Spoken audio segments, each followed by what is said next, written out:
So, today we will discuss Lagrange's method of undetermined multiplier for evaluating maxima and minima.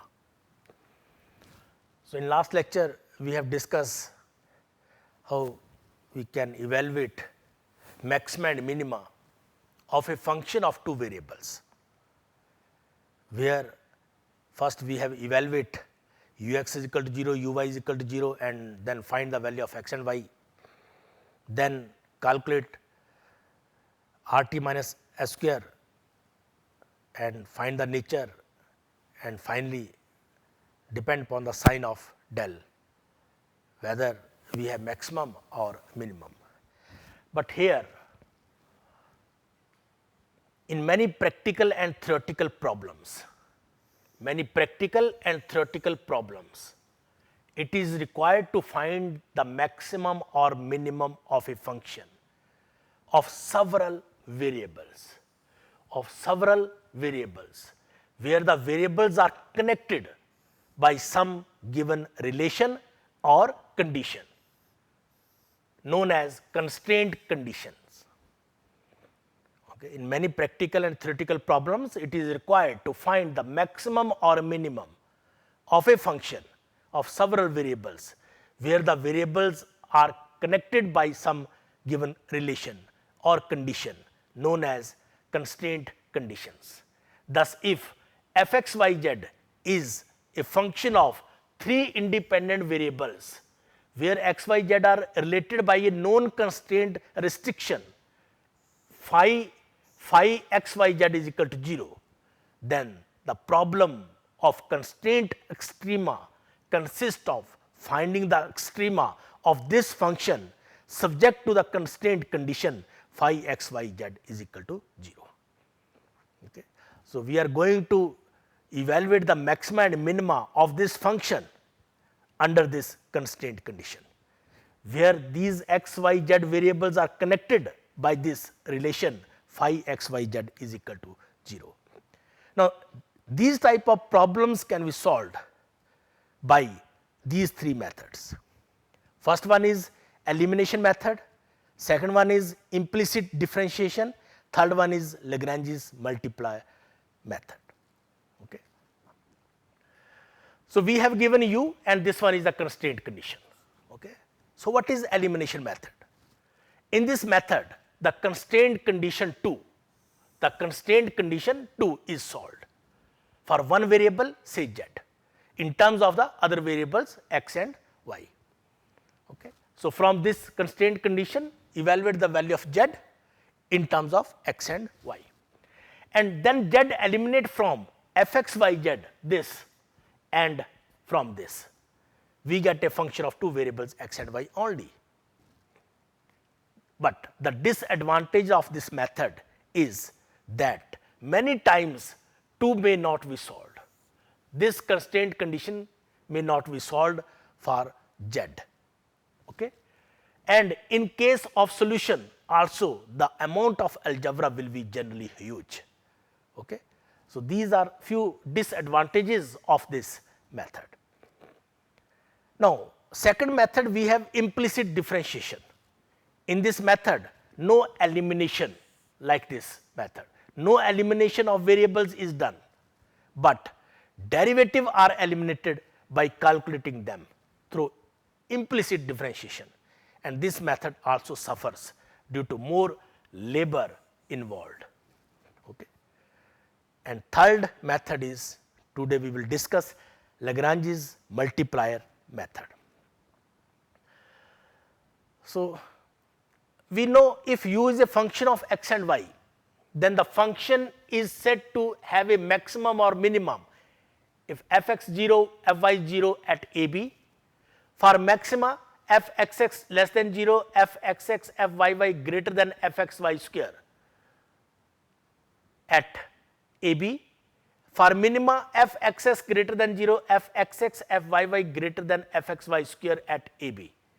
And for a saddle point, we have f x x f y y less than f x y square at a b. We know in previous lecture we have discussed all these inequalities, all these conditions, And if fx fyy is equal to fxy square at AB, then further investigations are necessary for evaluating a maxima and minima. Now, in the above case, the variables x, y are independent. The variables x, y are independent.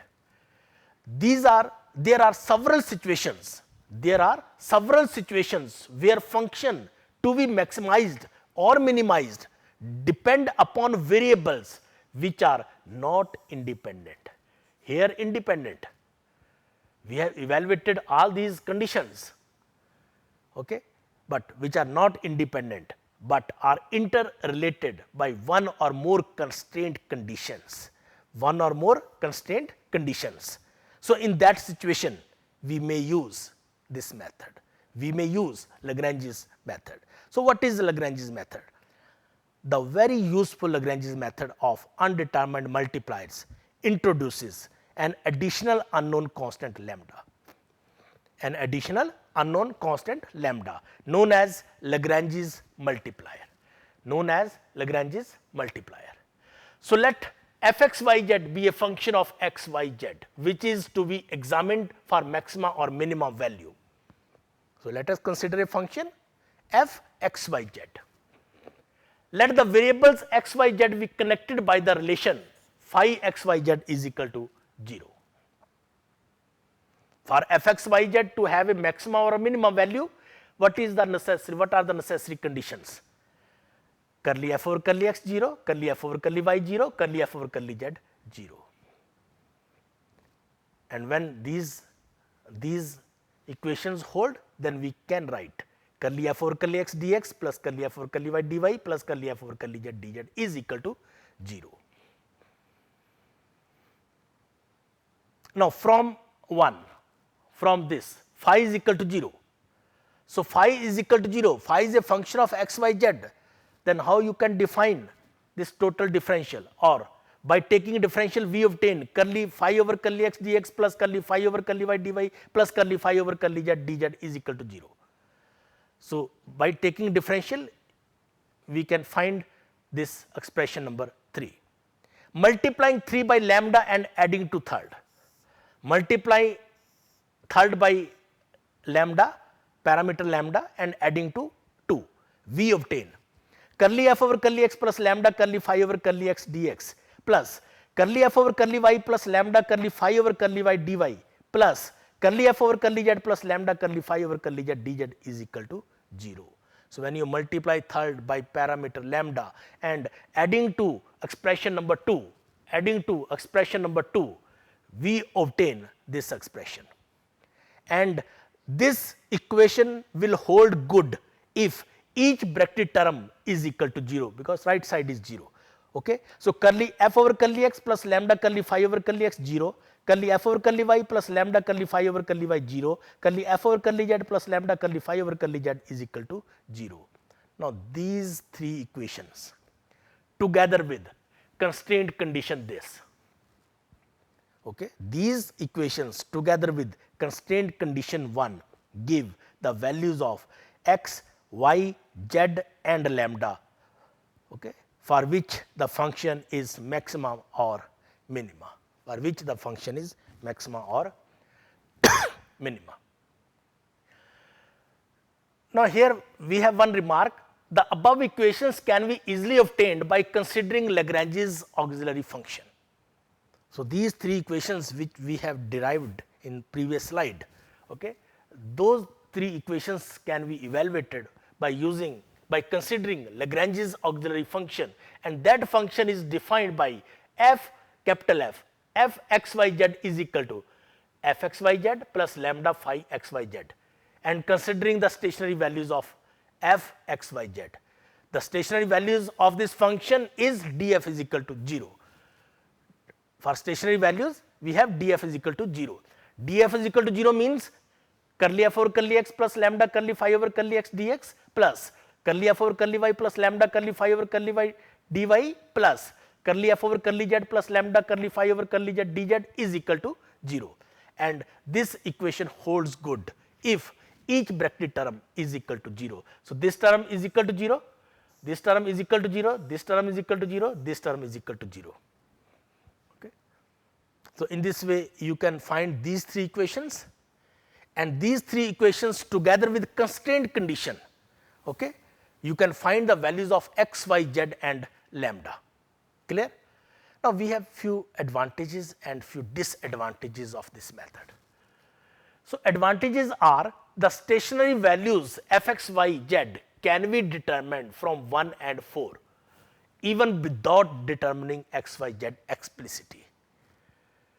Second, this method can be extended to a function of several variables x1, x2, x3 and so on xn, and subject to many more than one m constraint conditions by forming the auxiliary equation f x1, x2 up to xn is equal to f x1, x2 and so on xn plus summation lambda 1, phi 1, x1, x2 and xn, many constraint conditions.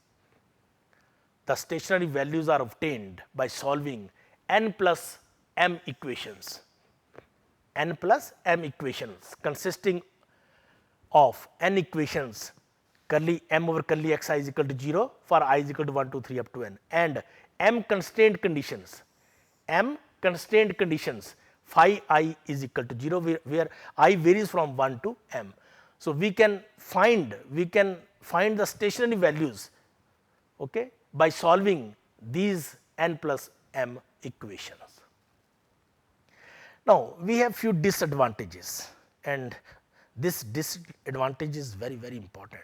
Okay. So, nature of the stationary points, whether that point is minimum or maximum, that one is the nature. So, nature of the stationary point cannot be determined. Further investigation needed. This means that Lagrange's method does not enable us to find whether there is a maximum or minimum. This fact is determined from the physical consideration of the problem. So, we will see how can we write that this point is minimum or this point is maximum in a example. And second one is equation 4 are only necessary conditions but not sufficient. These are necessary conditions but not sufficient. Okay.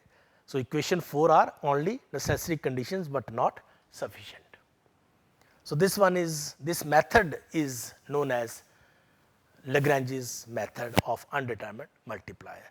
So, we have given a statement, first write the Lagrange's function, then calculate curly f over curly x, curly f over curly y, curly f over curly z, okay, and then we get three equations, and those three equations together with the constraint condition we can find the value of x, y, z. Okay.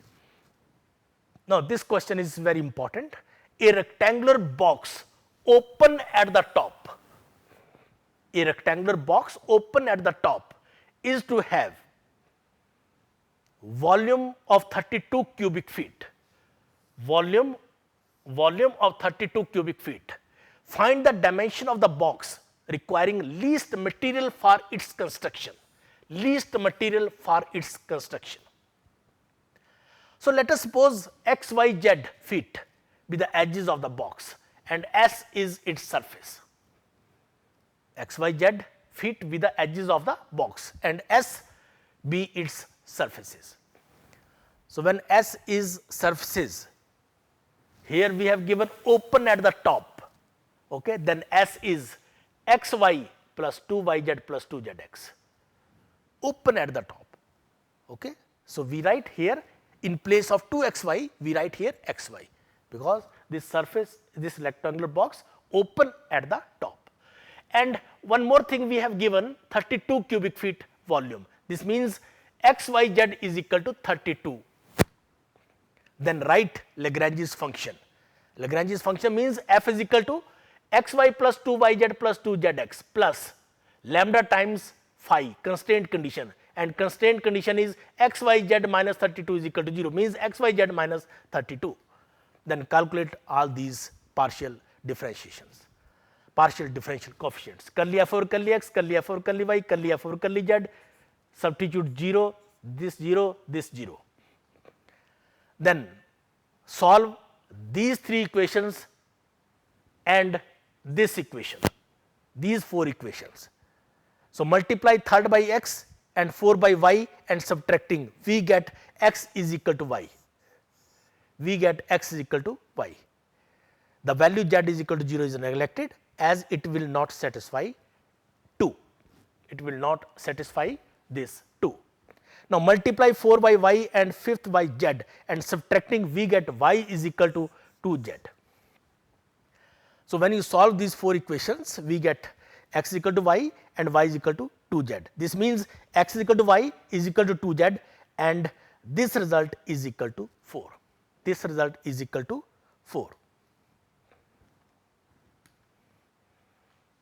So, when you calculate this one, okay, x plus y plus z, x plus y plus z, here you will get x is 4, y is 4 and z is 2. Okay. So, this means x is equal to y is equal to 4z is equal to 2z is equal to 4. Now, here this one is an important point.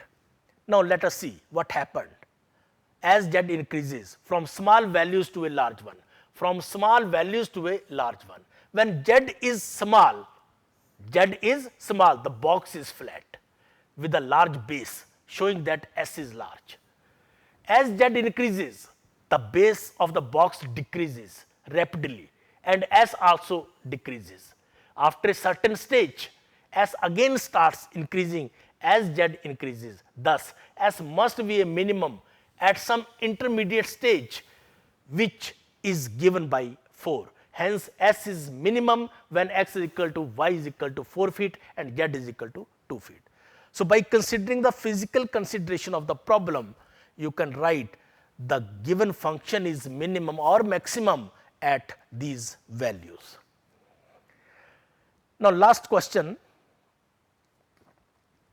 find the maximum value of 400 xyz square on a sphere x square plus y square plus z square is equal to 1. In other words, the temperature T at any point xyz in space is T is equal to 400 xyz square. Find the highest temperature, means maximum value on the surface of the unit sphere x square plus y square plus z square is equal to 1. So, what is function which is to be maximized or minimized is f xyz is equal to 400 xyz square, and we have given this constraint condition. The given equation of sphere is x square plus y square plus z square is equal to 1, and f xyz is equal to 400 xyz square. Now, f is to be maximized subject to the constraint condition this, that is phi xyz is equal to 0. This means x square plus y square plus z square minus 1 is equal to 0. Now, write Lagrange's function f is equal to f plus lambda phi, where lambda is Lagrange's multiplier. Okay. Therefore, substitute the value of f and phi. So, f is equal to 400 xyz square plus lambda x square plus y square plus z square minus 1. Then calculate curly f over curly x 0, curly f over curly y 0, curly f over curly z 0. Okay. This result 0, this result 0, this result 0, right. Then now we have these 3 equations and one this condition x square plus y square plus z square is equal to 1. So, these 4 equations, okay, solve these 4 equations for finding the value of x, y and z. So, multiply third by x and 4 by y and subtracting, you will get x is equal to y. The value x is equal to minus y is neglected. Multiply 4 by 2y and 5th by z and subtracting, we get z is equal to under root 2y. Now, solve these 4 and 6, we get x is equal to y is equal to 1 over under root 2z. Substitute these values in 2, we obtain x square plus 2x square is equal to 1. This means x is equal to 1 by 2. So, when x is equal to 1 by 2, so x is 1 by 2, y is 1 by 2 and z is solve 1 over under root 2. Now, what is the maximum value? What is the maximum value of this function f x y z is 400 x y z square, means 400 into 1 by 2, 1 by 2, 1 by under root 2 square means 50. This one is the maximum value of this function on the sphere. Okay. So, this completes the proof. Okay. So, thank you very much. Next time we will discuss curve tracing.